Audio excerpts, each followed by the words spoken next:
Il s'agit du premier partenariat stratégique de la Chine qui met l'accent sur l'innovation comme élément central. Cet accord a d'ailleurs été signé en avril dernier en Suisse. La Suisse est en tête des nations les plus innovantes dans l'Union européenne. Elle peut se vanter d'avoir une économie prospère et de haute technologie. Mais cela va au-delà de ses frontières. Les entreprises technologiques suisses étudient de nouvelles opportunités pour collaborer avec leurs homologues chinois. De nombreuses entreprises chinoises ont créé des filiales en Suisse.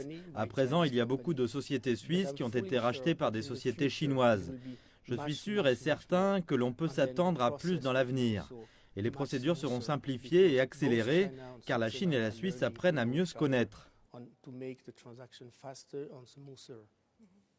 Certains diplomates pensent néanmoins que le partenariat peut offrir davantage que des échanges et une coopération au niveau commercial.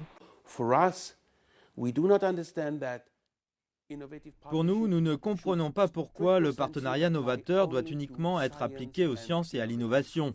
Pour nous, il s'agit d'un vaste concept. Il comprend en premier le dialogue politique et un autre ayant trait à l'investissement pour le commerce. Mais il inclut également l'environnement et les critères de référence sur le lieu de travail.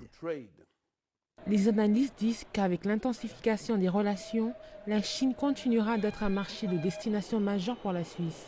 Et dans la direction opposée, la Suisse a beaucoup à offrir en tant que pays, car elle est souvent perçue comme un centre majeur du commerce et de la finance.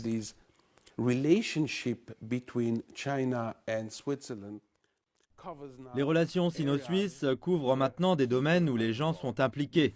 Avant, il s'agissait d'une coopération au niveau gouvernemental. Maintenant, c'est à propos des individus, des touristes, des voyageurs, des investisseurs, des artistes et des sportifs. Les relations entre les deux pays sont devenues beaucoup plus complexes. Nous pouvons à présent réellement parler d'intérêts communs, pas uniquement entre les gouvernements, mais aussi entre les populations qui se connaissent beaucoup mieux qu'il y a 10 ou 20 ans.